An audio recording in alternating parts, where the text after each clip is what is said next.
కాబట్టి ఈ నాలెడ్జ్ అంతా తెలుసుకుని రేపు చాలా వివరంగా చాలా సుదీర్ఘంగా నేను నా ఆవేదననండి, నా కోపం అనండి, నా బాధ అనండి, నా ఆర్గ్యుమెంట్ అనండి ప్రజల ముందు పెడతాను. ఎందుకంటే ప్రజల ముందు ఎందుకు పెట్టాలంటే ప్రజలకు అర్థం కావాలి, నేనేమిటో తెలుసు.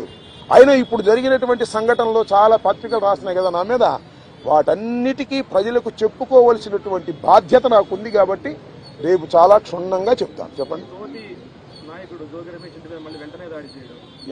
దార్ ప్లాన్స్. ఇప్పుడు నా జోగి రమేష్, అమ్మటి రాంబాబు అని కదా, వాళ్ళ విధానమే వైలెన్స్ లోకి వెళ్లి భయపెట్టాలని ప్రయత్నం చేస్తున్నారు. జైల్లో పెడితే భయపడతాం అనుకుంటున్నారు, ఇళ్ల మీద దాడి జరిగితే భయపడతాం అనుకుంటున్నారు. భయపడ్డారు, నా పిల్లలు భయపడ్డారు, వాస్తవమే కాదని అంటలా. ఇంట్లోకి వచ్చి నా పిల్లలు నా మనవలు ఉన్నప్పుడు దాడి చేస్తే భయపడతారు ఎవరైనా. పోలీసులు ఏం చెప్పారు తెలుసా, మీకు ఆశ్చర్యపోతారు. సార్ మీరు పారిపోండి సార్, పారిపోండి సార్ అని చెప్పారు.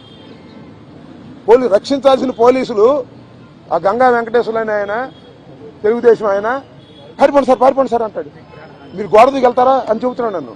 గోడ దిగి వెళ్ళకంటే సావటం బెటరాయా అని చెప్పా. అది నువ్వే కదా దాడి చేస్తుందని చెప్పా. ఏంది ఇదంతా? అంతా చాలా వికృతంగా ఆటవిక రాజ్యంగా మీరు చేశారు. వీటన్నిటికీ ప్రజాస్వామ్యంలో అన్నిటికీ సమాధానం వస్తుంది ఒక రోజున. వాడికి తప్పనిసరిగా సమాధానం చెబుతాం. మీరు కేసులు పెట్టి భయపెట్టాలనుకున్నారు, భయపడం మరింత ధైర్యంగా ముందుకు సాగుతామని కూడా ఈ సందర్భంగా మరోసారి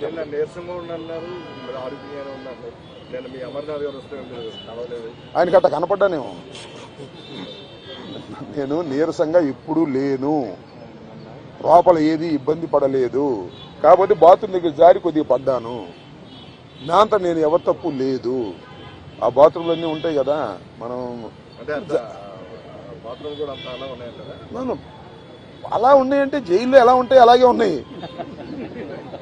దాని గురించి పెద్ద ఏమైనా షవర్ ఉందా? లేదు కదా.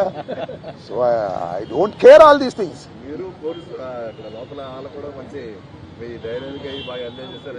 I don't know that.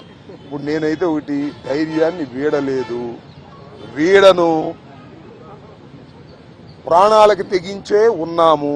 ఎందుకంటే పోలీసులను అడ్డం పెట్టుకుని మనుషులను చంపే అలవాటు చంద్రబాబుకి లోకేష్కి ఉంది కాబట్టి వీఆర్ రెడీ ఫర్ దాట్. దాని గురించి ఏం కంగారు పడాల్సిన అవసరం లేదు, భయపడాల్సిన అవసరం లేదు.